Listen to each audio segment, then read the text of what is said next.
Começando com oração. Senhor Deus e Pai, nós te agradecemos pelo teu cuidado, pela tua bondade, pela tua enorme, grande misericórdia em nosso favor. Recebe a nossa oração, perdoa os nossos pecados, perdoa as nossas transgressões cometidas contra ti.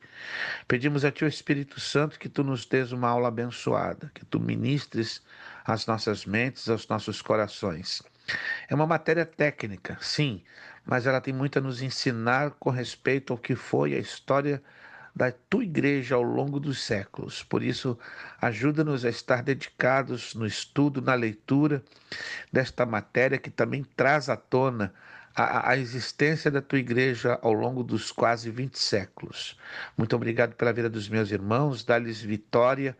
Sei e entendo que muitos estão lutando muito, muito, muito, com muitas provas, muitas dificuldades, muitas tribulações, mas a minha oração é que teu Espírito Santo possa conceder a eles a necessária vitória, a necessária graça para que sejam mais do que vencedores e possam superar todas as dificuldades e tribulações que a vida tem apresentado por tua permissão. Muito obrigado. Recebe a nossa oração, a nossa gratidão. Nós oramos e te agradecemos no maravilhoso nome de Jesus. Amém.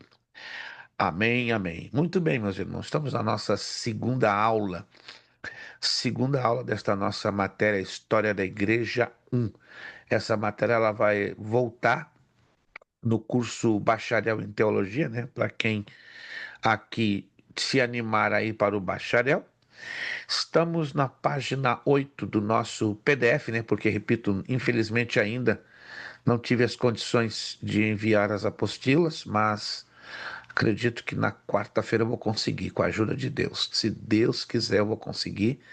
Estou me programando para quarta-feira eu já resolver toda essa situação, né? E agradeço aos irmãos que estão tendo a paciência, né, de usarem o PDF. Alguns já disseram que não haveria necessidade, então agradeço aos que estão usando o PDF e não terão necessidade do envio da apostila. Página de número 8. Nós hoje vamos começar a falar das perseguições imperiais. Entretanto, eu quero fazer uma visão bem rápida, né, baseado nos slides, né, que já compartilhamos com os irmãos, né? Eu até já vou colocá-los aqui na telinha para nós termos uma visão já resumida desta desta matéria. Quantos estão enxergando os slides? Pode fazer um sinalzinho para que eu saiba. Isto, perfeito. Obrigado. Então, estão todos tendo a devida visualização. Nós vamos falar então um pouquinho, né, a nível resumido. Essa parte aqui do slide, se você está observando com atenção, é a linha do tempo, né? A linha do tempo a nível da Bíblia, né? Eu pediria que você com bastante atenção depois, com muita calma, porque eu estou decidindo ainda essa semana se vai ser uma prova ou vai ser trabalho. Eu creio que a tendência na altura da situação que eu estou vivendo, porque eu estou com o meu tempo bem apertado, né? Que eu estou me dedicando em cuidar da minha casa, minha esposa, que infelizmente voltou a ter alguns probleminhas de saúde. Então, tem uma tendência, de repente até amanhã eu já deixo aqui definido, né, que de novo, vamos partir para o trabalho. Acredito que o trabalho vai ser melhor, porque vai exigir um pouquinho de pesquisa. Mas essa página aqui que você está vendo é a linha do tempo da história bíblica, né? Só para você entender como é que a história bíblica ao longo dos séculos ela se move. Estudando, né, como estamos estudando na apostila, né, a história da igreja é dividida em vários períodos, né? Já falamos, né, desses períodos, eles estão mencionados na nossa apostila, né, lá na página 1, que é a introdução, né? Aqui nós colocamos como primeiro período, ou a Idade Antiga. Esse outro gráfico mostra, né, a linha da história, o secular, mostrando a pré-história e a história. E aqui embaixo, se você ler com atenção, as teorias de surgimento dos seres humanos, como o evolucionismo e o criacionismo, que se resume no seguinte ponto, né? Esta teoria, ela estabelece duas situações opostas. A primeira, o evolucionismo coloca como o homem fruto de uma evolução, ou seja, o homem descendente direto do macaco, que foi uma tese levantada por um naturalista chamado Charles Darwin, de origem inglesa, na primeira metade do século XIX. E a outra teoria, que é a que nós não temos como teoria, porém como fato, chamada criacionismo, né, baseado no livro do Gênesis, na Bíblia, que mostra que nós somos imagem e semelhança de Deus. É importante entender que a história ela foi dividida, como está aí no gráfico, como está aí no PowerPoint, em duas etapas, em AC e DC. Dada a importância de Jesus Cristo, convencionou-se dividir a história em duas partes, antes de Cristo AC e depois de Cristo DC. Quem foi a pessoa ao longo da história que decidiu fazer essa divisão de antes e depois de Cristo? Este cálculo foi feito pelo monge Dionísio Exíguo, o Pequeno, no ano 533 depois de Cristo. Até então, o tempo era contado, entre outras fórmulas, a partir da fundação de Roma. Dionísio propôs uma nova cronologia a partir do nascimento de Jesus Cristo. E como não havia o zero ainda, interessante, né? Não havia o zero, o ano do nascimento de Cristo ficou sendo o ano 1. Olha para que interessante, para quem não sabia. Na época de Dionísio Exíguo, em 533 depois de Cristo, o número zero não existia. Olha que interessante. Tinha do 1 para frente. Essa é a razão que o tempo começa, né? Através do ano 1. Aí, conforme os cálculos mais científicos, Jesus Cristo teria nascido 4 ou 6 anos antes do ano 1, determinado por Dionísio. A, a paz do Senhor, irmão Robson. Rapaz, tá Paz do batalhando, hein? Senhor, pastor. Tá lutando no mistério, mas conseguiu. Olha, Consegui, graças a Deus. Qual passo o senhor está? eu estou ainda na página. A ver, claro, eu estou agora no PowerPoint. Mas eu vou entrar daqui a pouquinho na página 8. Daqui a pouquinho eu vou entrar na página 8. Ah, tá bom. Página 8. Quando eu crescer, irmão Robson, eu tenho que parecer um pouquinho com o irmão. Sabe por quê? O irmão é muito guerreiro. O irmão guerreia, luta e vence. Eu quero aprender com o irmão a ser tão guerreiro como o irmão, né? Só os guerreiros que aparecem na aula. Quem não é guerreiro fica para trás. Isso é verdade, irmão. Então, eu É. vou, eu vou me parecer um pouquinho com o irmão. Fica tranquilo que eu estou lutando para isso. Obrigado, meu irmão. Deus abençoe pelo seu esforço, pela sua batalha, por estar aí juntinho com a gente. Muito obrigado mesmo, de Amém. coração. Amém. Meus irmãos, continuamos aqui, ó. Vocês estão vendo aí na telinha que a Bíblia usa duas palavras no Novo Testamento grego, né? Para quem não se lembra, a Bíblia não foi escrita em português originalmente. O Antigo Testamento foi escrito em dois idiomas, hebraico e aramaico, e o Novo Testamento foi escrito em grego koiné, o grego do povo. E o Novo Testamento traz duas palavras no grego que definem tempo. E aí estão as duas palavras. Se pronuncia em português cronos, mas no grego é Cronos e Kairos. Cronos e Kairos. Cronos é o tempo do homem e Kairos é o tempo de Deus. Então, os nossos relógios, seja o relógio de sol, relógio de areia, relógio smartwatch, são contados pelo Cronos, mas o tempo de Deus chama-se eternidade, que não tem nada a ver com o nosso tempo.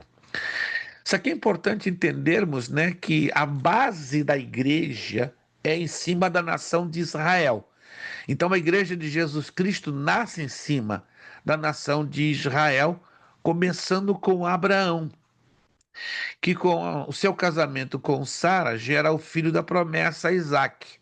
Mas a mesma Sara incita ao seu esposo uma vez que ela se encontrava até aquele momento estéril, impossibilitada de gerar filhos, que ele pudesse ter a sua concubina, ou pelo menos ter relações sexuais com a sua serva, Agar, e assim aconteceu, por sugestão da sua esposa, da própria esposa, e lhes foi gerado um outro segundo herdeiro, Ismael. Mas é importante deixar claro que o filho da promessa que o nosso Deus fez a Abraão, foi Isaque. Ismael, vamos assim dizer, foi um acidente, mas esse acidente gerou um problema, que está até o dia de hoje. Olha lá, os descendentes de Isaque são os judeus, e os descendentes de Ismael são os árabes. Esta é a razão básica, porque árabes e judeus brigam tão pesado por causa do erro que Abraão cometeu. E qual foi o erro? De ter dado ouvidos à sua esposa para que fosse a eles gerado um filho, que não era o filho da promessa, mas de qualquer maneira, de acordo com a Bíblia, Deus também, mesmo com o erro cometido por Abraão, Deus decidiu abençoar os descendentes de Ismael, que são os árabes. Por isso que os árabes são riquíssimos na face da terra, sobretudo ali na área da Arábia Saudita, Dubai, Iêmen, Emirados Árabes. O povo para ter dinheiro, meu Deus, mas dinheiro que não tem onde colocar. Mas tudo isso fruto das bênçãos de Deus sobre os descendentes de Ismael. A religião do Islã, né? Esse é outro ponto negativo do pecado de Abraão, né? A qual a maioria dos árabes é aderente, tornou essa hostilidade mais profunda. O Alcorão, para quem não sabe, é o livro das revelações do anjo Gabriel a um povo que hoje conhecemos como árabes, e eles creem, né, que Alá é o verdadeiro Deus e que Maomé é o seu único e legítimo profeta, e que o anjo Gabriel deu uma revelação exata da vontade de Alá, ou da vontade de Deus. Então aqui, ó, o Alcorão contém instruções, de certa forma, contraditórias para os muçulmanos em relação aos judeus. Em certo ponto, ele instrui os muçulmanos a tratar os judeus como irmãos, correto? Mas em outro ponto ordena que os muçulmanos ataquem os judeus e que se recusam a se converter ao Islã. O Islã é a religião. A palavra Islã do árabe quer dizer submissão. O Alcorão também introduz um conflito sobre o qual o filho de Abraão era realmente o filho da promessa. Olha que loucura. As escrituras hebraicas dizem que era Isaque. O Alcorão diz que era Ismael. O Alcorão ensina que foi Ismael a quem Abraão quase sacrificou o Senhor. Olha que doideira. Eles trocam tudo. E não Isaque, em contradição a Gênesis capítulo 22. Esse debate sobre quem era o filho da promessa contribui para a hostilidade de hoje em dia. Se um dia você for ler o Alcorão, e ele tem traduzido em português, você vai ler esse absurdo, né, esse disparate, que Abraão foi pedido, ou seja, recebeu de Deus a ordem para sacrificar não a Isaque, senão a Ismael, que vai de encontro ao contrário do que está escrito, né, em Gênesis capítulo 22. Após a Segunda Guerra Mundial, quando as Nações Unidas deram uma porção de terra de Israel para o povo judeu, a terra na época era habitada principalmente por árabes, ou seja, os palestinos. A maioria dos árabes protestou veementemente contra o fato da nação de Israel ocupar aquela terra. As nações árabes se uniram e atacaram Israel em uma tentativa de exterminá-los da terra, mas eles foram derrotados por Israel. Olha que loucura, isso em 1949. Em 1948 foi declarado o Estado de Israel pela ONU, mas os árabes não gostaram e aí entraram em guerra, não é? Isso foi no ano seguinte, em 1949. Mas a história nos ensina que ninguém, irmãos, consegue derrotar Israel. Entram em guerra, fazem o que fazem, mas é ruim que alguém derrube Israel. Está aí a prova. Nós recentemente vivemos essa experiência, né? O Irã mandou mísseis para lá, mandou mísseis para cá, mas Israel ficou seriamente afetado? Não, morreram alguns israelitas, claro, pelos ataques dos mísseis.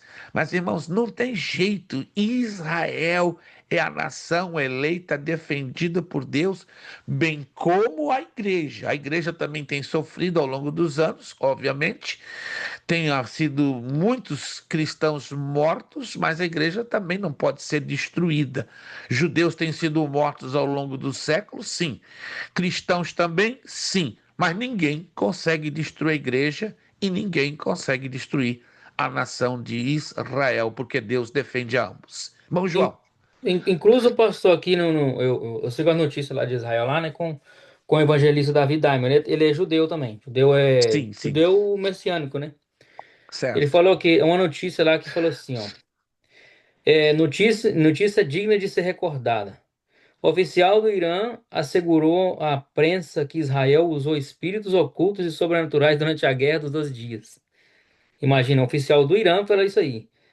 E mais embaixo, os comentários estranhos foram feitos pelo ex-editor do periódico Javan, vinculado à Laguardia Revolucionária Irani.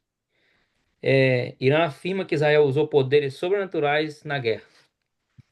Mas a gente sabe que esses poderes sobrenaturais, né, que eles alegam, é a ação do poder do nosso Deus sobre a Sim, nação de Israel. Claro que eles não vão entender isso, não podem entender isso, porque eles não têm uma experiência, uma conexão como nós, o povo de Deus, temos com o nosso Deus. Então, irmãos, o mundo nunca vai entender que a nação de Israel, ela sempre será defendida pelo seu Deus, que é o também, graças a Deus, o nosso Deus. Desde então tem havido grande hostilidade entre Israel e seus vizinhos árabes. Se você olhar no mapa, Israel tem uma pequena faixa de terra e está cercado por nações árabes muito maiores, como a Jordânia, a Síria, a Arábia Saudita, o Iraque e o Egito. Está aqui, ó. Olha o mapinha, olha a nação de Israel lá pequenininho, pequenininho, né? É uma faixazinha de terra e está cercado por um mundo de nações árabes, como a Síria, a Jordânia, olha o tamanhão da Arábia Saudita. Está cercada pelo Iraque. Olha aqui o Irã. Olha só o Irã. Então o Irã daqui mandou mísseis para arrebentar desse outro lado. Mais de 1.000 quilômetros de distância. E assim fez de igual maneira Israel atacando ao Irã. Na verdade, Israel não atacou, ele se defendeu. Israel não é uma nação que, como diz a mídia internacional, que é algo mentiroso, né? Israel não ataca deliberadamente. Ele só usa a força das armas para sua defesa, para sua sobrevivência. Então, se assim não for, meus irmãos, a nação de Israel estaria completamente destruída. Temos outras nações árabes, né, que vocês estão vendo aqui no mapa, como o Afeganistão, o Paquistão, os Emirados Árabes, o Omã, o Iêmen. Estas nações, infelizmente, essas que estão em amarelo, elas não gostam de Israel. Agora que tem uma no cantinho que eu não coloquei ela em amarelo, que é o Egito. O Egito, por um tempo, foi uma nação contrária a Israel, mas hoje, graças a Deus, até para cumprimento das Escrituras, é a única nação árabe no mundo que tem simpatia e tem um tratado de paz com a nação de Israel. Mas esse tratado foi celebrado entre o presidente Jimmy Carter, né? O primeiro-ministro de Israel naquela época, Menachem Begin, e o presidente do Egito, Anwar el-Sadat, né, que morreu num atentado à bomba no Egito em 1985. Por isso que até hoje o Egito se mantém aliado a Israel. É o único país do mundo árabe aliado de fato, com a nação de Israel. A Bíblia é uma grande fonte de informações a respeito das genealogias árabes. Eu estou dando essa pequena visão para você entender como é que a igreja lá na frente ela passa a existir. E os árabes são um povo semita, descendentes de Sem, tanto quanto os judeus, de acordo com Gênesis 10, 21 ao 32. Segundo algumas fontes de pesquisa, Existem, no mínimo, três tipos de árabes no Oriente Médio. Pouca gente sabe disso, ó. Como é interessante isso aqui. Os jotanianos, da linhagem de Jotão, filho de Gideão. Os ismaelitas, da união de Abraão com Agar. E os queturaitas, da união de Abraão com Quetura. Uau, eu não sabia disso, mas você está sabendo agora, porque isso aqui é importante para levarmos em consideração. Aqui uma foto, né, uma pintura muito comum no mundo árabe da pessoa do profeta Maomé. Lembre-se, os muçulmanos, que são também conhecidos como islâmicos ou maometanos, eles não reconhecem Jesus Cristo como Filho de Deus. Eles sim reconhecem como um profeta de terceira categoria, porque o profeta maior no islamismo, né, para os muçulmanos, é Maomé. O segundo maior profeta é Abraão. O terceiro é Moisés. Uau! E Jesus Cristo está onde? É o quarto. Só que eles não reconhecem Jesus como filho de Deus, mas como um profeta na linha da número 4.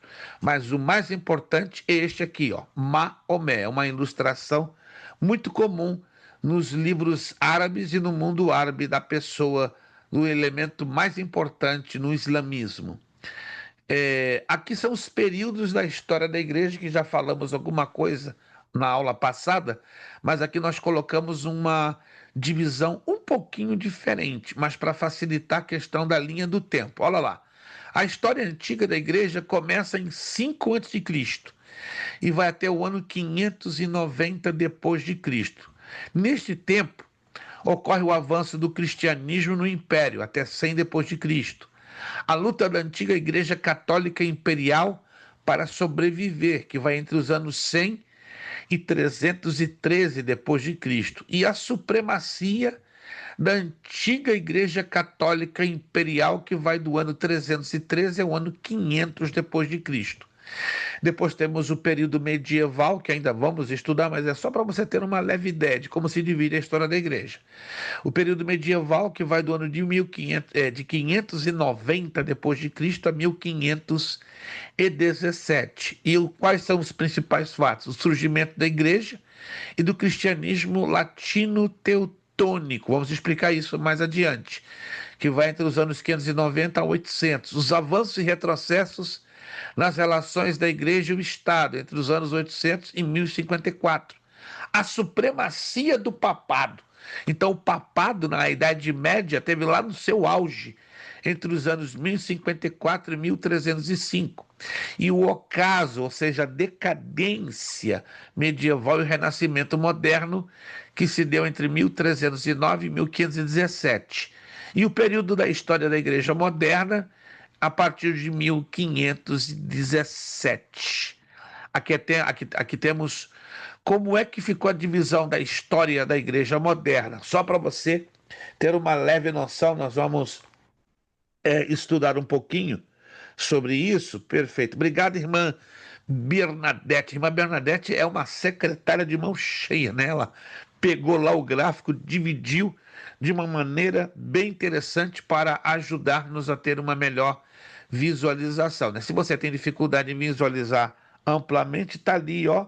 E a irmã Bernadette caprichou na divisão ali. Muito obrigado, irmã Bernadette. Mas aqui, só para você ver agora como é a divisão da história moderna da igreja. Oh, irmã Bernadette, não, eu tenho o arquivo. Perfeito, irmã Bernadette. De qualquer maneira, eu mando para a senhora de novo. Agora que eu entendi o mistério, eu imaginei que ela estava facilitando. Deixa eu ver. Deixa eu pegar aqui o arquivo já para mandar para a irmã Bernadette. Isto. Vamos lá, a menos que ela não tenha conseguido. Deixa eu ver aqui. Maravilha, irmã Bernadette. Acabei de mandar agora o arquivo completo. Então não tem errado agora. Isso, não tem como agora errar. Maravilha. Vamos lá. A história moderna da igreja, olha lá, vai de 1517 a 1648. É o período da Reforma e da Contra-Reforma. De 1648 a 1789 é o racionalismo, reavivamento e denominacionalismo. Alguém me perguntou, pastor, de onde vieram as igrejas batistas, Assembleia de Deus, presbiteriana, congregacional, e aí vai? Começaram a serem desenvolvidas essas denominações igrejas dentro deste período que vai de 1648 a 1789. Aí vem o tempo de reavivamentos e o tempo que as missões começam a florar, ou seja, serem famosas na história da igreja, que foi de 1789 a 1914. E desde 1914, a Igreja de Cristo e a sociedade têm vivido uma grande tensão, um grande conflito. Agora anote aí, 1914 ocorreu a Primeira Guerra Mundial. A Primeira Guerra Mundial durou 3 anos, de 1914 a 1917. Esta é a razão que, a partir de 1914, se conta a data do período último da história moderna da igreja, que então tem traçado até a data de hoje uma igreja e uma sociedade em grande tensão.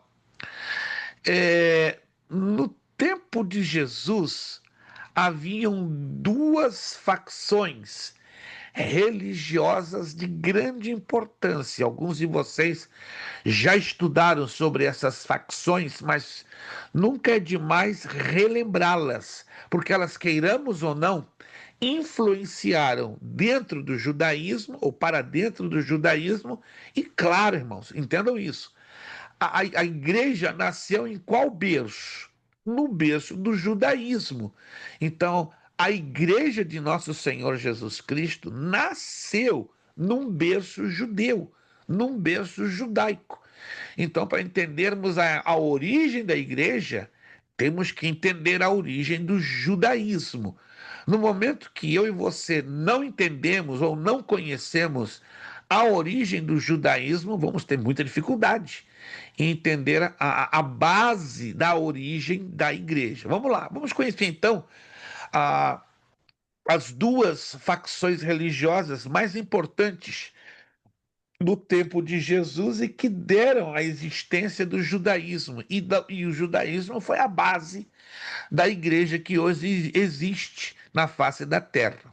Durante o tempo de Cristo e do Novo Testamento, aqueles que eram saduceus eram aristocratas. Eles tinham a tendência de ser ricos e de ocupar cargos poderosos, incluindo o cargo de primeiro sacerdote e de sumo sacerdote. Eles também ocupavam a maioria dos 70 lugares do conselho regente, chamado de sinédrio. Olha a importância do sinédrio aí. Eles trabalhavam muito duro para manter a paz através de sempre seguir as decisões de Roma. Israel, nesta época, estava sob o controle romano e, na realidade, pareciam estar mais preocupados com a política do que o religioso. Os fariseus, ao contrário, em contraste com os saduceus, os fariseus eram, em sua maioria, empresários de classe média e, por conseguinte, tinham contato constante com o homem comum. Os fariseus eram muito mais estimados pelo homem comum do que os saduceus. Apesar de serem uma minoria no sinédrio, eles pareciam controlar o processo decisório do sinédrio muito mais do que os saduceus, já que tinham o apoio do povo. Religiosamente, olha o detalhe aqui, eles, quem? Os fariseus, enxergavam a palavra escrita como inspirada por Deus. No entanto, eles também enxergavam a tradição oral com a mesma autoridade e tentaram defender sua posição ao argumentar que estas tradições podiam ser traçadas de volta para Moisés. E isso era nada menos do que legalismo. Consegue entender agora? Porque Jesus entrou de frente com os fariseus, porque os fariseus, eles colocavam a tradição, os costumes da época no mesmo nível da palavra de Deus, igualzinho como faz a Igreja Católica Romana. Aliás, a Igreja Católica Romana faz um pouco pior, Por quê? Porque ela coloca a tradição, as histórias, as bulas papais acima, né? Acima da autoridade da palavra de Deus. E os fariseus fazem sim algo um pouco parecido. Aí temos os judeus. Aí você está vendo nessa ilustração, né? A figura do Senhor Jesus Cristo, né? Que se aqui imagina ele esteja se levantando depois daquele episódio que é narrado no Evangelho de João, né? Que ele escreveu na areia. E aí está um grupo de fariseus atrás dele, doutores da lei, observando que Jesus estava escrevendo na areia. Temos um outro grupo chamado gregos, que foi uma civilização muito importante que influenciou até mesmo na cultura da Igreja de Cristo. Temos os romanos, que foram os conquistadores da época e que também deixaram um legado cultural muito forte, influenciando dentro da própria igreja.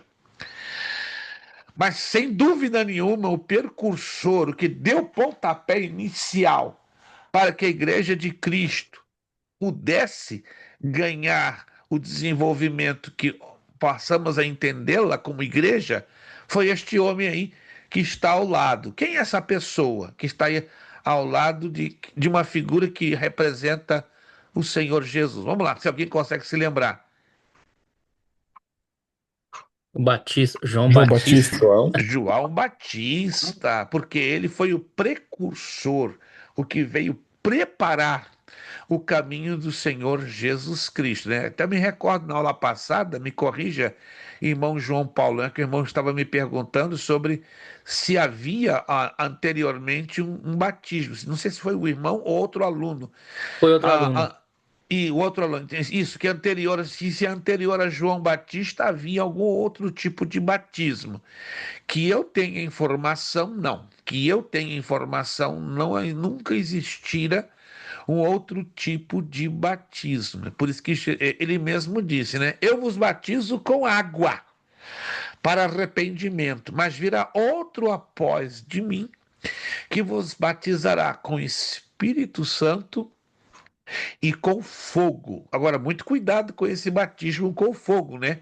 E quando você não estuda adequadamente, vai julgar, Senhor, me batiza com fogo. Calma, não peça algo que você não sabe. Porque batismo com fogo é juízo, que exatamente. Quando você estuda Isaías, Ezequiel, Amós, Obadias, Oséias, Miqueias, Abacuque, você descobre que essa expressão batismo com fogo ou de fogo é o juízo que Deus traria sobre a nação de Israel quando rejeitasse a sua palavra. Ou então, cuidado, não peça a Deus batismo com fogo, não.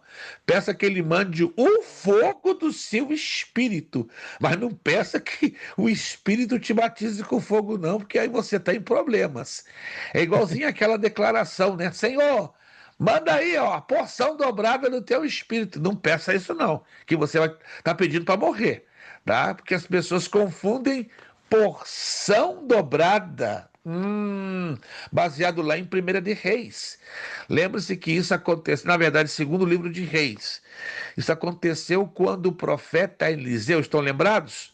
Pediu ao profeta Elias que pudesse assistir o arrebatamento dele aos céus, porque já se sabia que Elias iria partir para o céu. Então Eliseu pediu, ó, quero ver, quero participar. Aí o profeta Elias, ó, se isso acontecer, dura coisa me pede.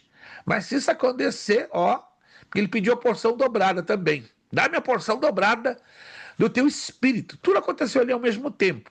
Mas a expressão, porção dobrada, não é do Espírito de Deus, é do Espírito do profeta. Mas o que quer dizer porção dobrada do Espírito do profeta Elias? A unção ministerial. Se você não se lembra, anote que vale a pena. O profeta Elias realizou 7 milagres ao longo de sua vida. 7.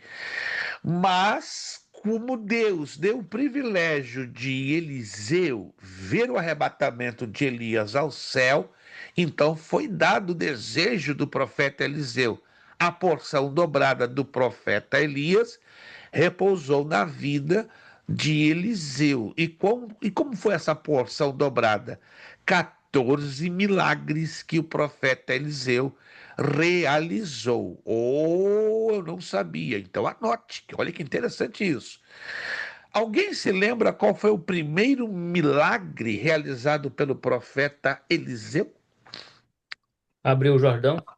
Abriu o Jordão. Olha só, foi o primeiro milagre dos 14 que Eliseu estaria realizando ao longo de sua vida.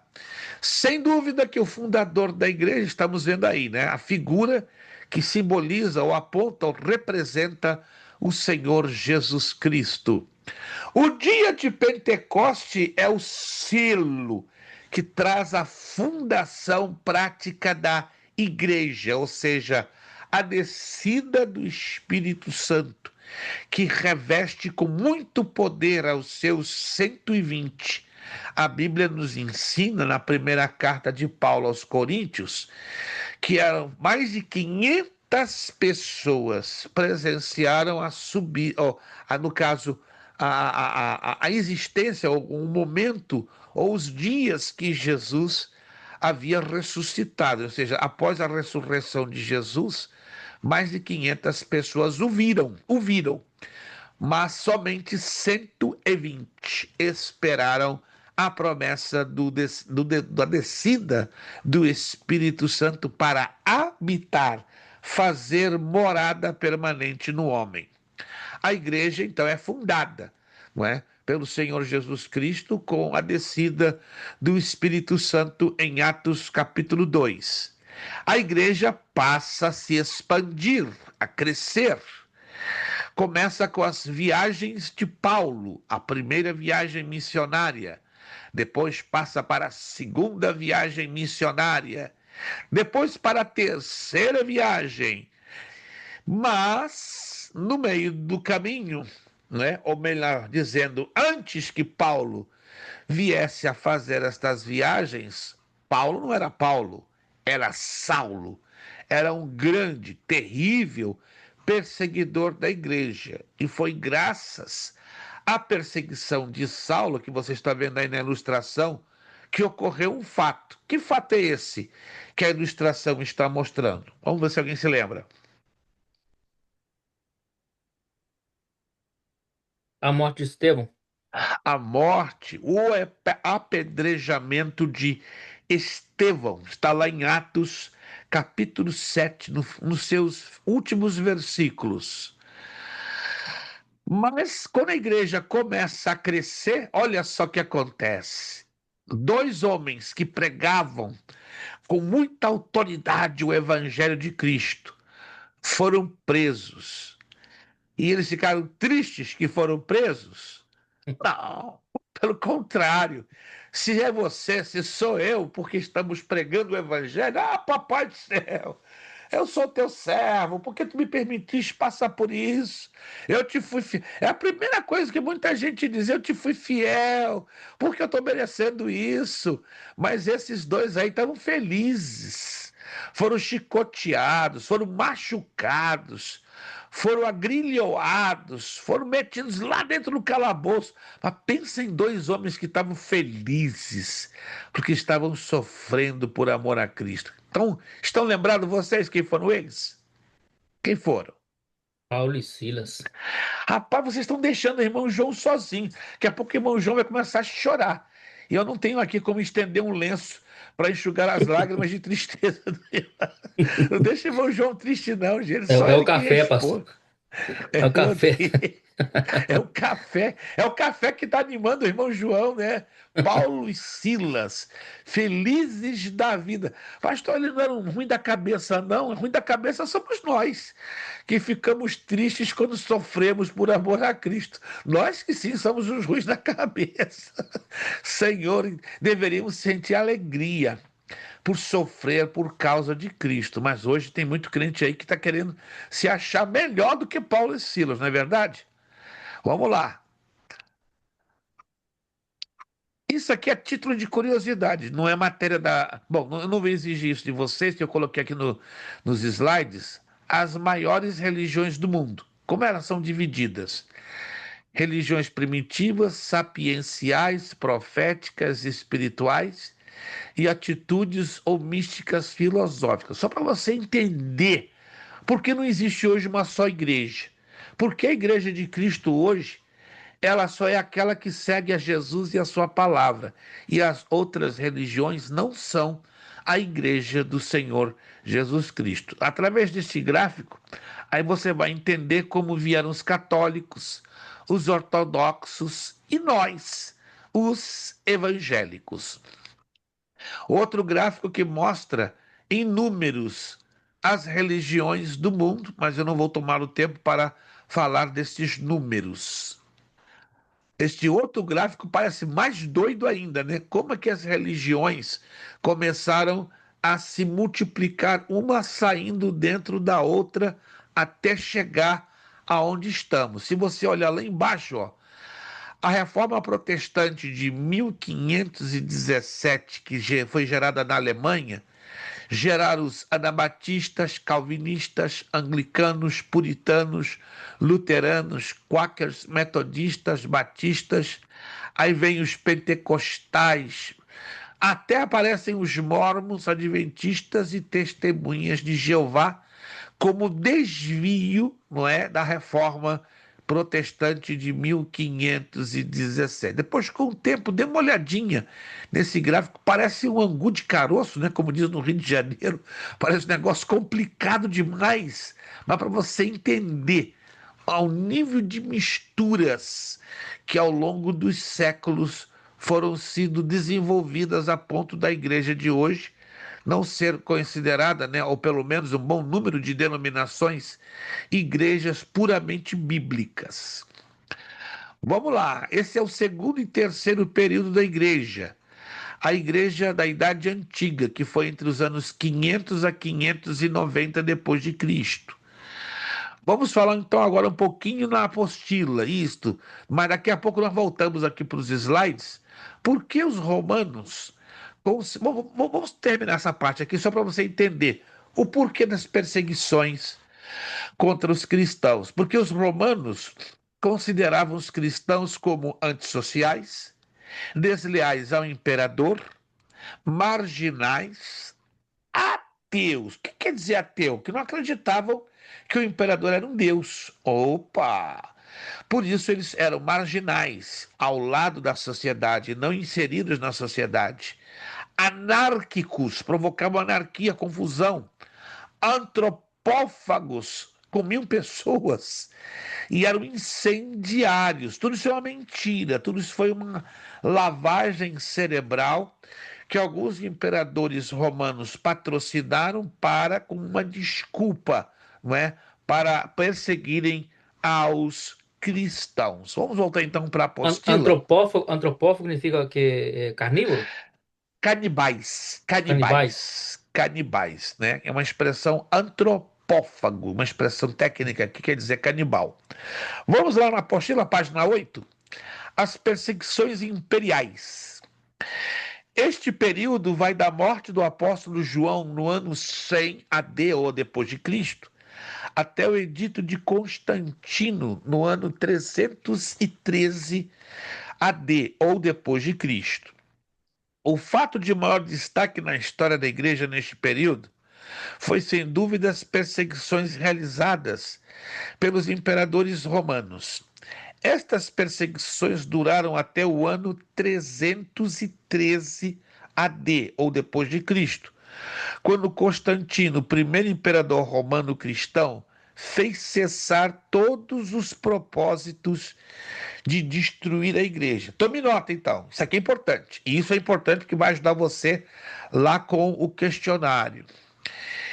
Isso. Muito bom, irmã Beth. Irmã Beth tá ligada hoje, gente. Não estou dizendo que a irmã Beth anda desligada, não, mas nossa irmã Beth está ajudando muito hoje. E obrigado, irmã Beth.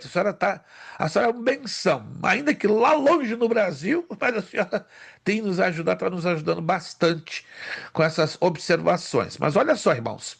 Tome nota.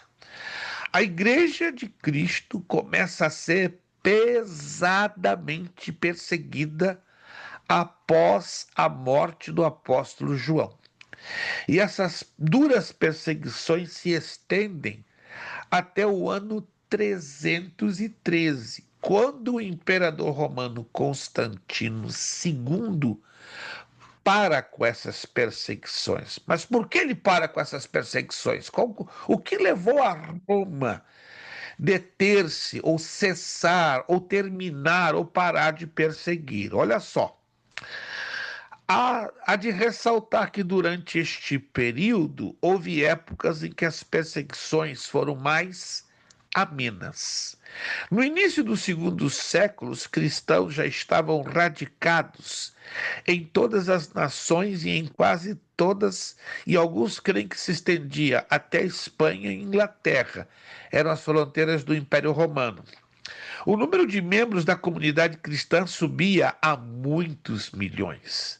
A famosa carta de Plínio, governador da Bitínia, hoje Turquia, ao imperador Trajano, declara que os templos dos deuses estavam quase que abandonados, enquanto os cristãos em toda parte formavam uma multidão e pertenciam a todas as classes, desde a dos nobres e até a dos escravos. Quais foram? Olha, isso aqui é importante demais. Os motivos das perseguições. Já falamos um pouquinho, né, resumidamente, mas agora vamos dar alguns importantes detalhes. Vamos então dar alguns importantes detalhes. O paganismo, em suas práticas, aceitava as novas formas e objetos de adoração que iam surgindo, enquanto o cristianismo rejeitava qualquer forma ou objeto de adoração. Está aí uma causa forte. Porque os romanos perseguiam pesadamente aos cristãos? Porque os romanos eram adeptos ao paganismo. E o paganismo aceitava todas as formas e objetos de adoração, enquanto o cristianismo não aceitava. E aí os governantes romanos se sentiram o quê? Afrontados, ofendidos. Segunda causa ou motivo das perseguições, a adoração aos ídolos estava entrelaçada com todos os aspectos da vida. As imagens eram encontradas em todos os lares e até em cerimônias cívicas para serem adoradas. Os cristãos, é claro, não participavam dessas formas de adoração.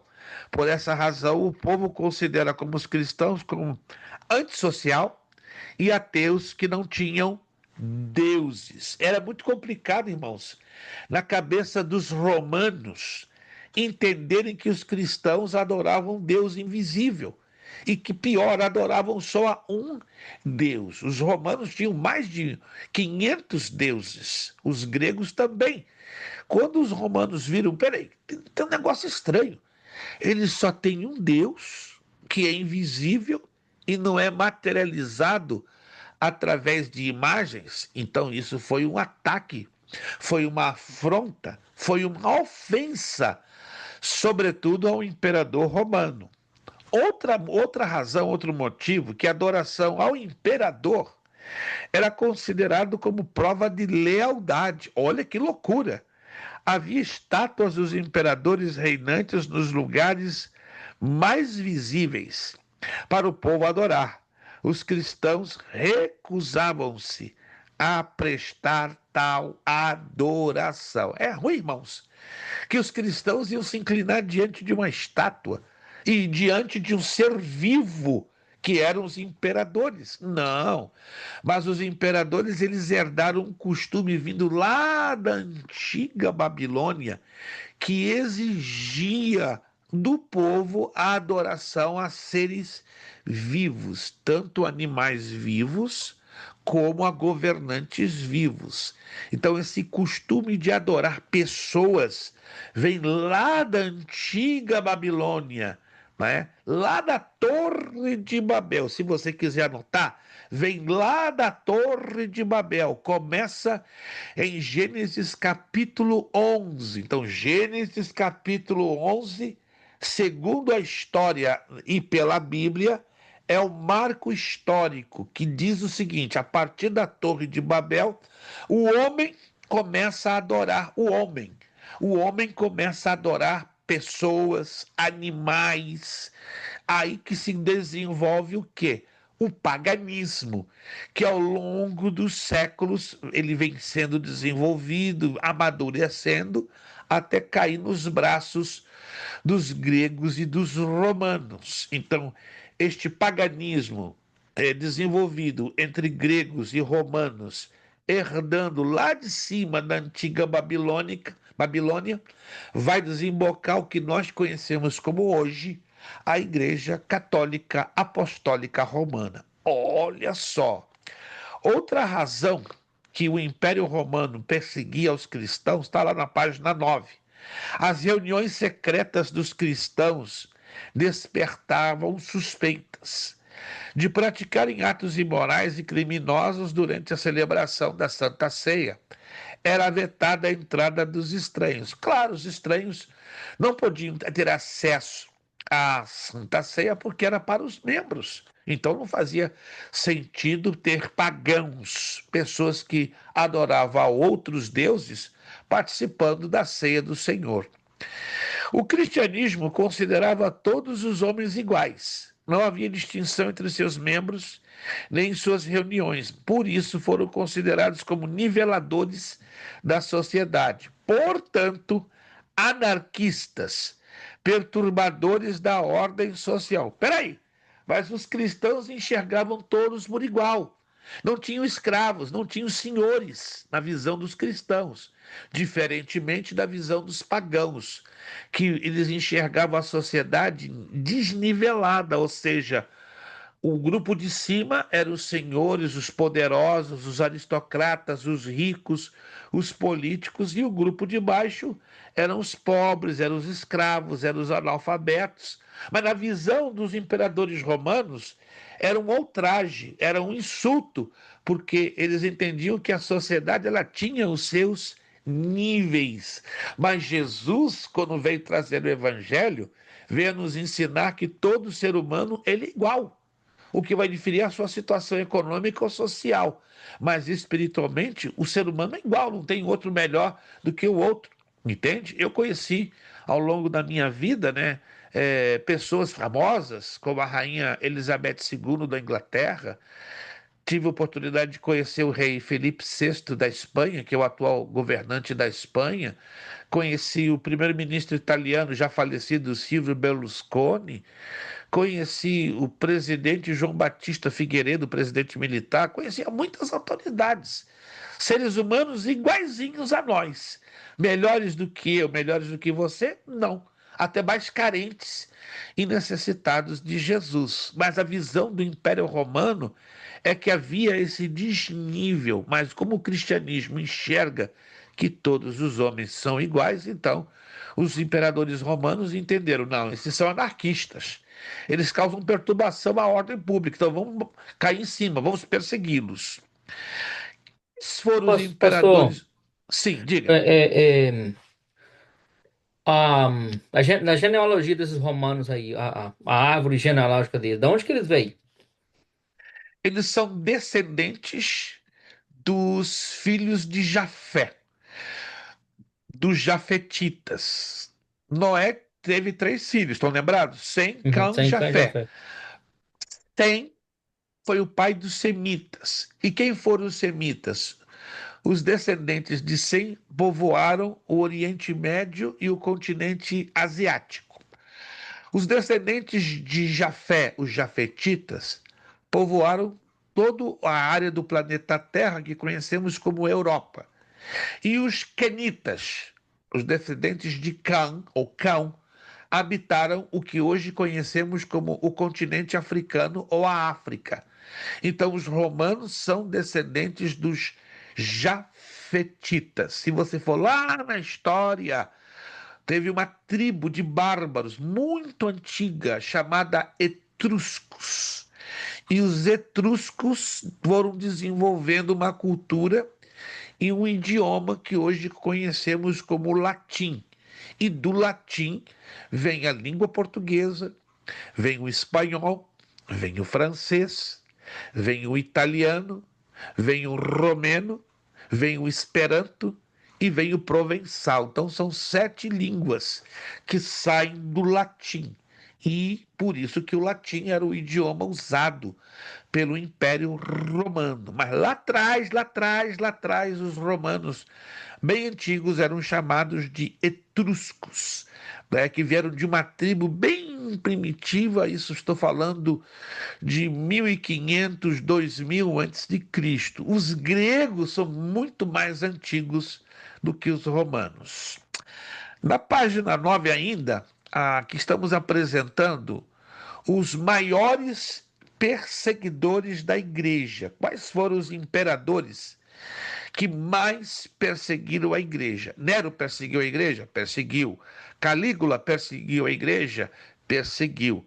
Mas tem uma listinha aqui de perseguidores que bateram de goleada em comparação a Nero, em comparação a Calígula, em comparação a Galba, Otto e Vitélio. Esta listinha aqui, não se esqueça, esses foram os piores perseguidores romanos ou imperadores romanos que massacraram a igreja do Senhor Jesus. O imperador Trajano, do ano 98 a 117, estabeleceu a lei que, sendo cristão acusado de qualquer coisa e não negar fé, seria castigado. Não tendo acusação, estão livres. Mandava crucificar e lançar as feras. Assim fazia Trajano. Adriano caprichou. Foi entre 117 a 138. O homem foi pior do que Trajano, mas a história diz que ele morreu em agonia, gritando: quão desgraçado é procurar a morte e não encontrar. Gente, quem perseguia os cristãos tinha uma recompensa pesada das mãos do Senhor nosso Deus. Aí vem o imperador Marco Aurélio, que foi muito sábio, foi um intelectual, foi um estudioso, mas não tinha nenhuma misericórdia ou consideração com os cristãos. Ele governou de 161 a 180 depois de Cristo. O que Marco Aurélio fazia de ruim contra os cristãos? Mandava decapitar e lançar as feras. Apesar, como eu acabei de falar agora, de possuir boas qualidades como homem, governante justo, contudo foi acérrimo, ou seja, ele foi um fanático perseguidor dos cristãos. Opunha-se, pois, aos cristãos por considerá-los inovadores. Milhares foram decapitados e devorados pelas feras na arena. Os imperadores acima mencionados foram considerados como os bons imperadores. Nenhum cristão podia ser preso sem culpa definida e comprovada. Contudo, quando se comprovava acusações, os cristãos se recusavam a retratar-se, os governantes eram obrigados a pôr em vigor a lei e ordenar a execução. Então era bem pesado ser cristão no tempo desses imperadores romanos.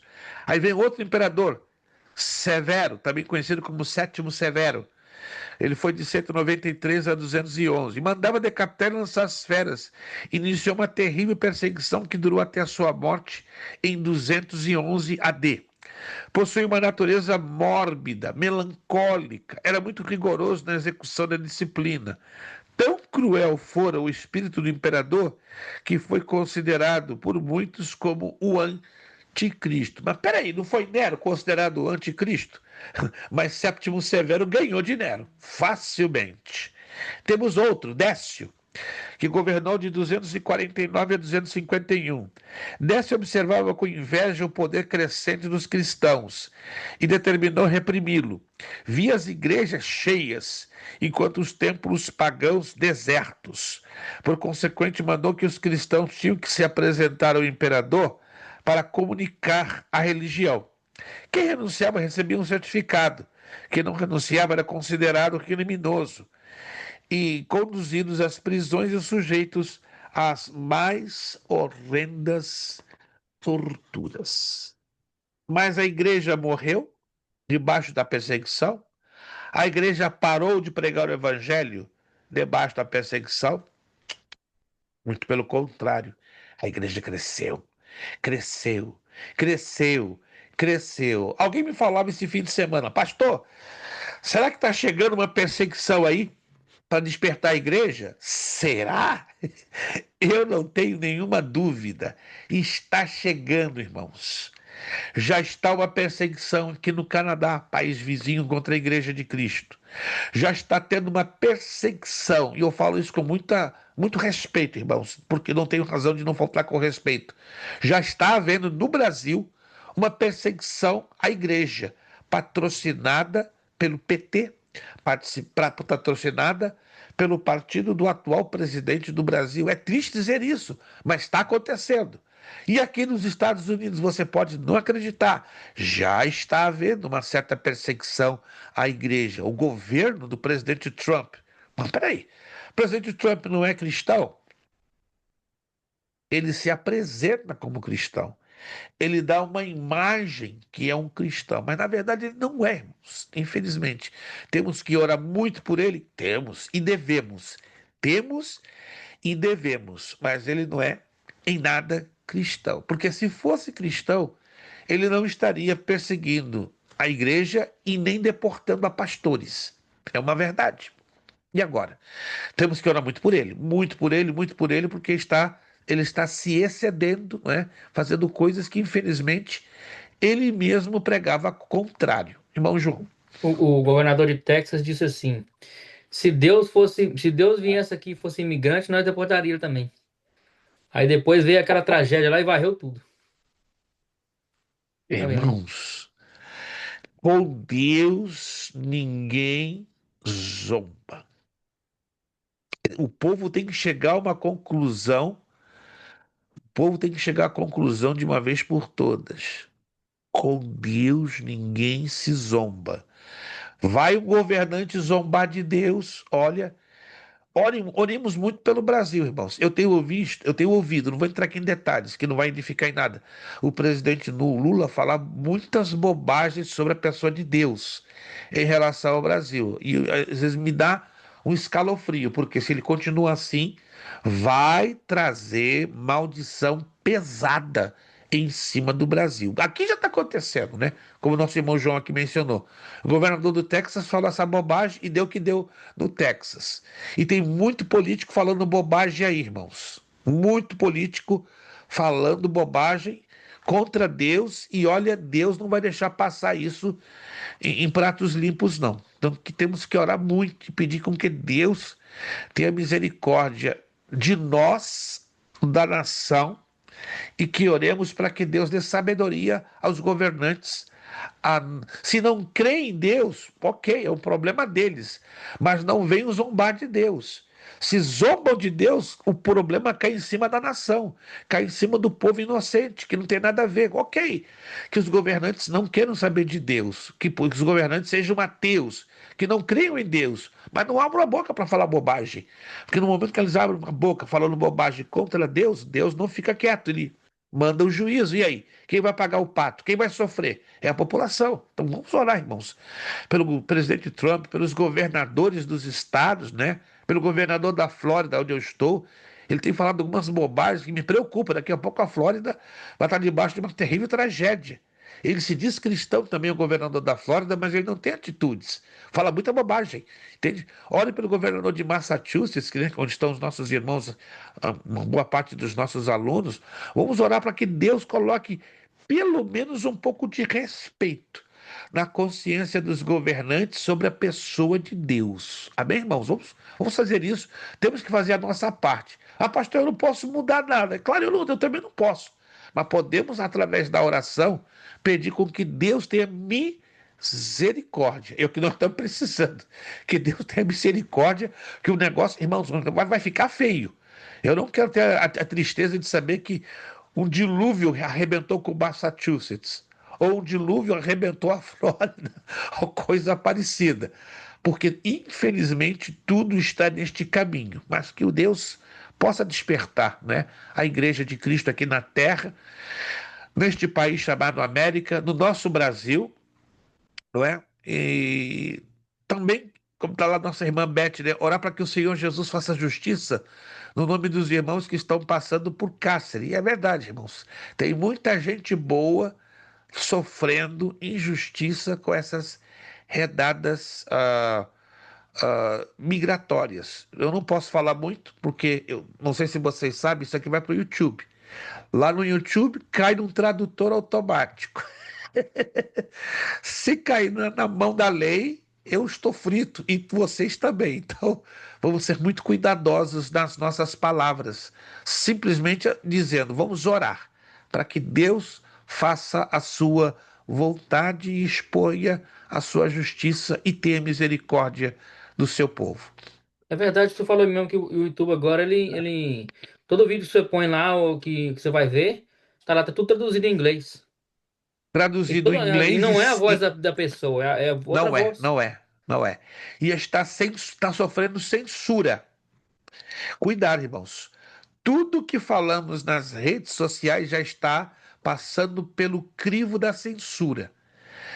Talvez vocês não saibam e eu não vou entrar em muitos detalhes, mas há uns 4, 5 aulas nossas foram vetadas no YouTube. Você pode não acreditar, eu até posso depois fazer o screenshot, mas eu não tenho mais acesso aos vídeos, porque eles entenderam como uma linguagem ofensiva ao Estado americano. Olha, eu nunca falei nada, irmãos, contra o Estado americano, nem oriento aos alunos a falarem nada contrário ao governo, mas 3, 4 vídeos de aulas nossas do mês passado foram vetados, e os alunos reclamaram, pastor, por que eu não estou conseguindo abrir esse vídeo?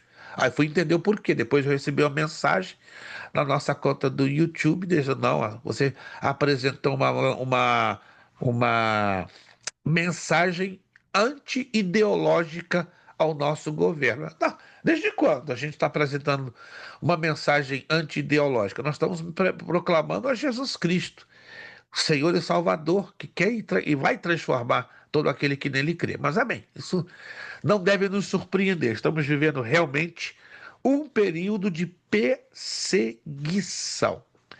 Diocleciano, fechando aqui, irmãos, essa página dos imperadores. Está lá na página 10, que governou de 305 a 310. A última, a mais sistemática e a mais terrível de todas as perseguições, deu-se neste governo. Em uma série de outros editos, determinou-se que todos os exemplares da Bíblia fossem queimados. Uau! Todos os templos considerados em todo o império durante meio século fossem destruídos. Todos os pertencentes às ordens clericais fossem presos. Ninguém seria solto sem negar o cristianismo. Pena de morte para quem não adorasse aos deuses. Prendimos os cristãos dentro dos templos e depois ateava fogo. Consta que o imperador erigiu um monumento com essa inscrição: em honra ao extermínio da superstição cristã. Isso só foi um ensaio para aquilo que o anticristo fará, em uma proporção enorme e gigantesca comparada à perseguição que Diocleciano e outros imperadores romanos fizeram. Temos aqui agora uma listinha rápida dos principais mártires. Sem dúvida, anote aí. O primeiro mártir do cristianismo, da história da igreja, foi quem? Acabei de falar dele agora há pouco. Estevão, Estevão foi o primeiro mártir. Alguém se lembra ou já estudou ou já leu o significado da palavra mártir? testemunho. Testemunho. Testemunha. Uhum. Testemunha é o significado da palavra mártir, porque vem de uma expressão grega martir ou martur, que quer dizer testemunha. Então, uma pessoa que se tornou um mártir, ela foi o quê? Uma testemunha. Ela viu, ela testificou, ela falou da sua experiência viva com a pessoa do Senhor Jesus. E aqui nós temos pelo menos os 3 principais mártires da história da igreja. Hoje eu vou tentar mesmo postar, eu falei que eu ia fazer isso na semana passada, mas algumas dificuldades não me permitiram, mas vou fazer isso ainda hoje, antes de eu ir para a cama. Eu vou colocar no grupo uns livros excelentes sobre a história da igreja e sobre o período dos mártires.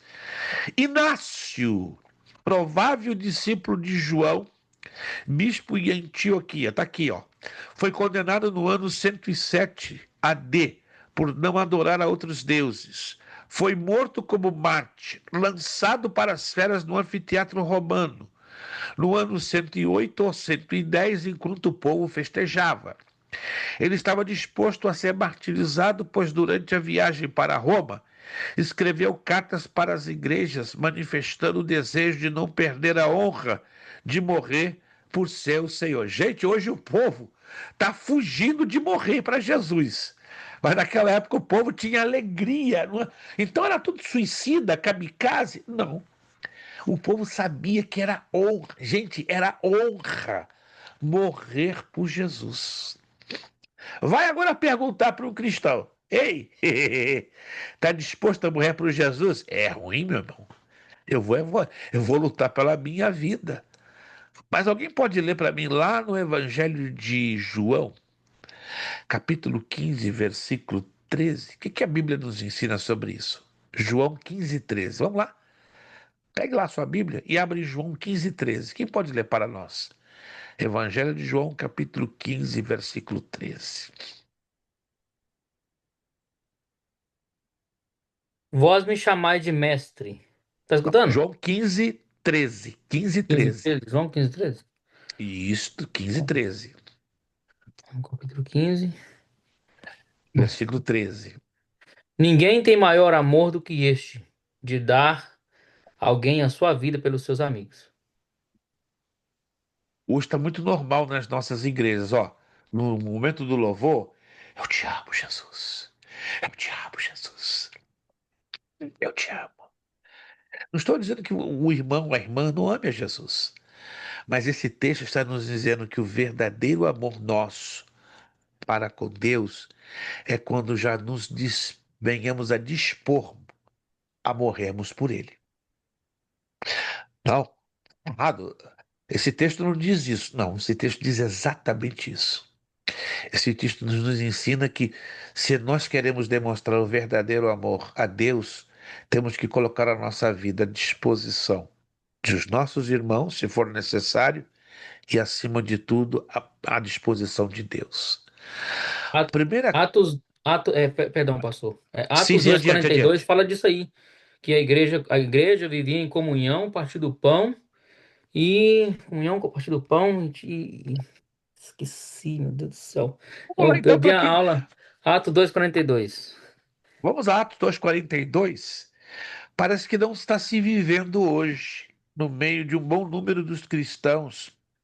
Atos capítulo 2, versículo 42. Diz lá o Uhum. texto sagrado, Atos 2:42. E perseveravam na doutrina dos apóstolos, e na comunhão, e no partir do pão, e nas orações. Versículo pequenininho, mas olha o segredo que tem aqui, ó. Perseverar na doutrina dos apóstolos, está na palavra, estavam arraigados, estavam enraizados na palavra. Na comunhão, estavam agarradinhos, estavam dispostos a morrer uns pelos outros. No partir do pão, ninguém passava a necessidade. Gente, uma coisa é passar necessidade, uma coisa é ser pobre. E na igreja primitiva tinha pobre? Tinha. Nas nossas igrejas hoje tem pobre? Tem. Olha a diferença. Na igreja primitiva tinha pobre e esse pobre passava necessidade? Não. E hoje? Temos pobres nas nossas igrejas? Temos. Mas tem gente passando necessidade? Tem. E aí? E agora? Que negócio é esse? Então nós não somos melhores que a igreja primitiva? Não. Somos até um pouquinho piores. Porque é um absurdo hoje um crente passar necessidade. E mais ainda nos Estados Unidos.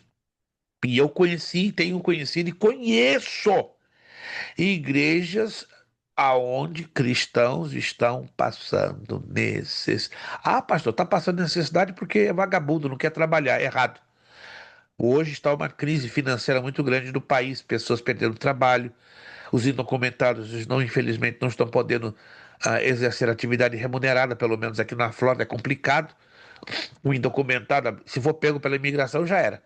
Então, irmãos, hoje é um momento crítico que as igrejas deveriam se unir com muita oração, com muito jejum, com muito clamor e, sobretudo, unir-se para ajudar aos necessitados. Porque tem muita gente que está podendo ficar, não está podendo trabalhar, estão perdendo trabalho. Por qual crime dessas pessoas? Sou indocumentado. Perdi meu trabalho porque eu sou indocumentado. E aí? Aquele cristão vai passar fome com a sua família? Não pode, irmãos. Não pode. Eu fiquei muito chateado. Não vou entrar em detalhes porque aqui não estou usando. O objetivo aqui para aprendermos a palavra é não desabafar. Eu subi há poucos dias atrás uma igreja aqui em Orlando que se recusou a ajudar duas famílias, membros, com alimentos e contendo filhos pequenos porque eram indocumentados. Chegou ao meu conhecimento. Eu achei, essa história é falsa, é fake, é mentira. E eu investiguei e descobri.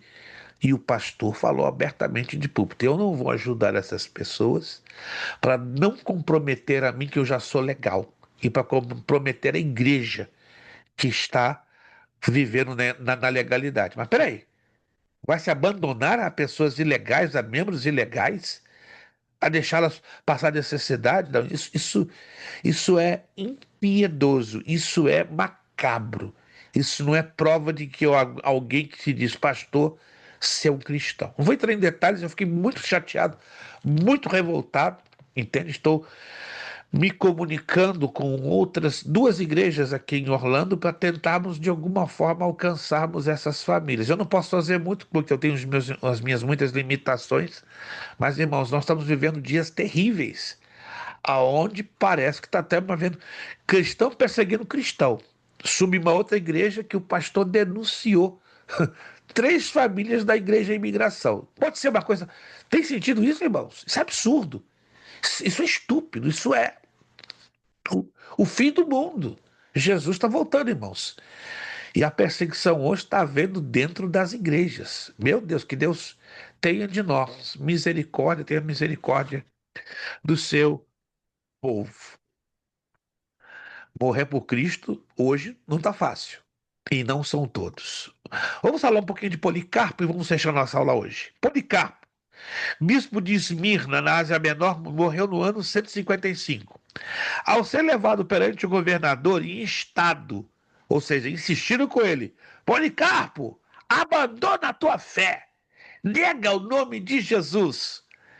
Sabe o que Policarpo respondeu? Olha o que ele respondeu: 86 anos eu o servi, e somente bens recebi durante todo o tempo. Como eu poderia agora negar o meu Salvador? O que aconteceu com Policarpo? Foi queimado vivo. E se é hoje? Não! Oh, Senhor, eu nego. Queimado vivo é ruim, eu nego. Hoje os crentes estão, infelizmente, na disposição de negarem a Jesus. Que Deus tenha misericórdia de nós. Nos dê firmeza para irmos até o fim, custe o que custar. Vamos lá. Justo Mártir. Que nome interessante, né? Justo Mártir. Era um dos homens mais competentes do seu tempo e um dos principais defensores da fé.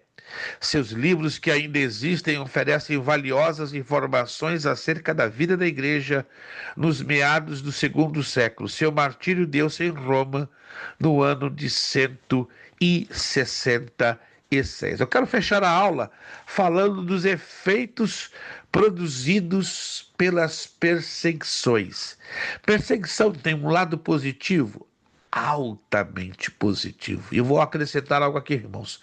Vai soar meio pesado e meio estranho.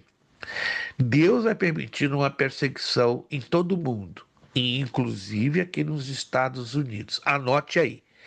Eu e você vamos estar dentro desse cenário. Pastor, não fala bobagem. Profetiza prosperidade para mim. Profetiza triunfo. Profetiza vitória. Eu não posso fazer isso se Deus não me dá a ordem. Mas porque eu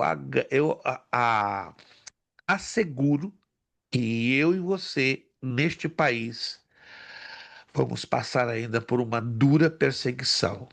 Em que tipo vai ser, quanto tempo vai ser, qual vai ser a sua intensidade exatamente, eu não tenho como lhe dizer. Mas tem que haver. Porque se não houver perseguição, anote, não vai haver purificação. Não havendo purificação, não vai haver santificação. E se não haver santificação, quantos serão os que vão subir no arrebatamento? Olha, praticamente ninguém. Do jeito que a coisa está, não é eu que estou falando o que eu queira que isto aconteça, vai acontecer. Então é necessário que a gente esteja já bem preparadinho, porque vai ser algo que vai pegar muita gente de surpresa. Eu tenho falado com a minha família, de surpresa a gente vai ser pegado, não pego não. Se é para mim a perseguição, que Deus nos dê a necessária graça para suportarmos o pesado que vai vir por aí. Vamos terminar nossa aula falando dos efeitos produzidos pelas perseguições. As perseguições produziram uma igreja pura, pois conserva afastados todos aqueles que não eram sinceros em sua confissão de fé. Ninguém se unia à igreja para obter lucros ou popularidade. Somente aqueles que estavam dispostos a serem fiéis até a morte se tornavam publicamente seguidores de Cristo. Olha só, gente, que diferença.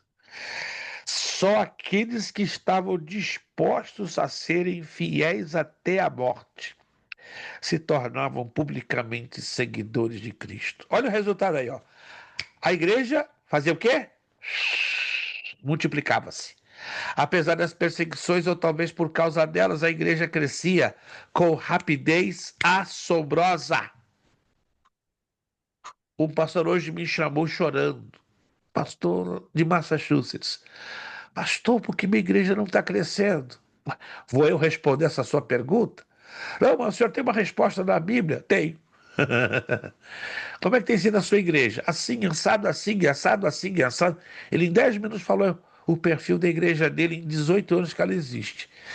Pastor, posso dar um diagnóstico pela Bíblia? Pode dizer, pastor, de coração. Sua igreja nunca foi perseguida. O dia que ela foi perseguida, ela vai começar a crescer. Ele ficou triste e até chateado. Não, pastor, eu não quero perseguição, mas é uma fórmula química, é uma fórmula bíblica que funciona. E funciona com muita eficácia. Ao final do período da perseguição, a igreja era suficientemente numerosa para constituir a instituição mais poderosa do império. E fechamos, né? Concluímos a nossa aula dizendo que, apesar de considerarmos as perseguições o fato mais importante da história da igreja, no segundo e terceiro séculos, contudo, fatos interessantes aconteceram neste período que devem ser observados. Isso falaremos, né? A continuação na próxima aula. Então fique atentos que eu vou estar fazendo entre hoje e amanhã uma postagem de muita importância para que vocês fiquem ligadinhos na continuação desta matéria, a história da Igreja 1. É uma matéria histórica, ela fala de fatos bíblicos, né? Ela não é uma matéria 100% bíblica. Ela é teológica, mas ela não é de todo bíblica, porque nós não trabalhamos com a leitura de muitos textos bíblicos. Por isso, eu vou pedir que você sempre esteja lendo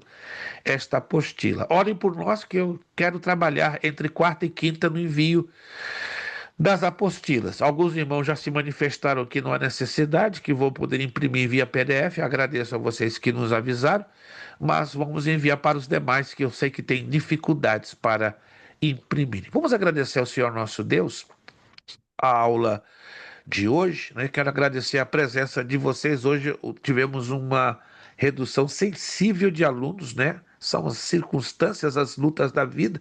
Obrigado, irmão Marcos, pelo esforço de estar aqui. Obrigado, irmão João, William, irmão Robson, que teve algumas dificuldades de conexão, mas conseguiu chegar. Obrigado, irmã Bernadette, que a sua vida continue sendo muitíssimo abençoada da parte do nosso Deus, a senhora e toda a sua família. E obrigado, William Carvalho, né? Porque são dois, né? Um é o Souza e o outro é Carvalho. Os dois são grandes, né? Assim. Mas o Wesley ganha do William Souza, que é o irmão.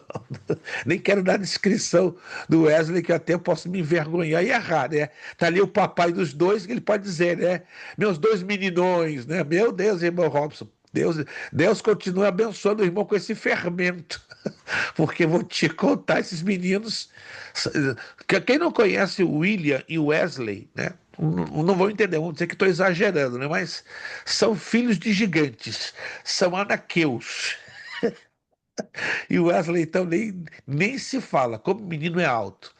Mas o William Carvalho ainda está, ainda que esteja com o seu vídeo fechado, e deve estar, claro, por circunstâncias, aí mesmo, né? Se quiser abrir, amém, se puder abrir ou não, gostaria que o irmão William Carvalho finalizasse nossa aula com uma palavra de oração. Muito obrigado, meus irmãos, continuemos orando uns pelos outros. A batalha está pesada, a batalha está muito pesada, mas a gente não vai parar de jeito nenhum, a gente não vai abaixar os braços, a gente não vai se deter no caminho. Está muito pesado, mas vamos continuar orando uns pelos outros. Eu pelos irmãos, vocês por nós, pela escola. A escola está precisando de muitas orações, né? O inimigo está usando meios para tentar até parar tecnicamente através de algumas ações do governo contra a nossa escola, mas a gente vai sair vencedor. No poderoso nome de Jesus, vamos sair até muito mais fortes do que temos estado até aqui. Eu creio nisso, não sei se você crê.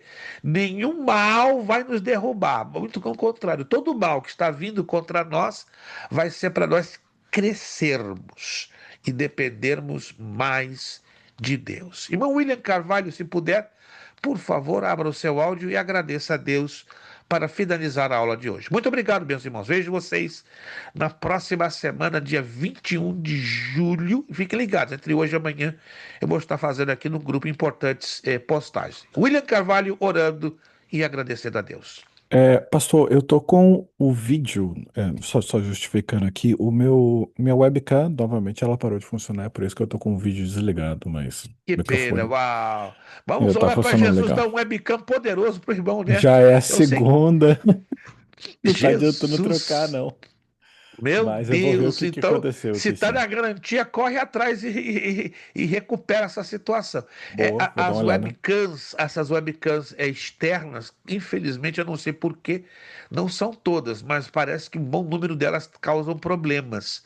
Não, mas a Por minha isso que última funcionou, acho que por 3 anos ou alguma coisa assim, nunca me Sério? deu. Então durou bastante, que Sim, coisa sim, boa. Mas vai dar certo, o irmão vai vamos recuperar chegar e na lá, próxima vamos aula chegar lá. vamos ver o seu sorriso aí. Bom, William, pode nos ajudar orando e agradecendo a Deus a nossa aula. Pai amado, eu te dou graça pela aula de hoje, te dou graça por cada um dos seus filhos que se fez aqui presente, Pai.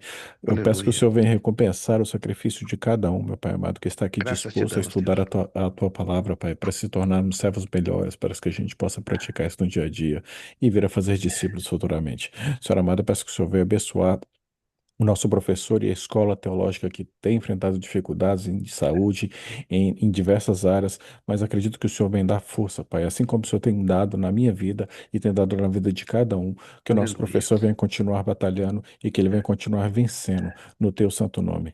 Despeça-nos, Pai, e ser presente nas nossas vidas cada vez mais. É o que eu te peço em nome de Jesus. Amém. Amém. Antes de ir embora, ó, nosso lema: seriedade, Seriedade, Seriedade, compromisso, compromisso, compromisso, disciplina. disciplina. disciplina, Seriedade, Seriedade, seriedade, compromisso, compromisso, compromisso, disciplina. disciplina. disciplina. Seriedade, Seriedade, Seriedade, compromisso, compromisso compromisso, disciplina. e É disciplina. disciplina. necessário que ele É necessário que ele cresça e cresça que Necessário que ele eu e cresça eu e que eu diminua. diminua. diminua. É É necessário que É necessário ele que ele necessário que ele cresça cresça cresça e e e que que eu eu eu diminua. diminua. diminua. É necessário que É ele necessário que É ele cresça, cresça necessário que ele e cresça que eu cresça e diminua. e eu que diminua. eu diminua. E a Deus damos o quê? A honra, a A honra e a glória Ô, glória e e o o glória. poder. poder. Ó, Amém. beijão Amém. no coração de vocês. Uma ótima noite, ótima Boa noite, semana. Pai do Que Deus Senhor. nos abençoe poderosamente. Próxima aula, estamos aí agarradinhos, se Deus quiser. A Nome de paz, Senhor, a Jesus. todos. Muito obrigado. Amém.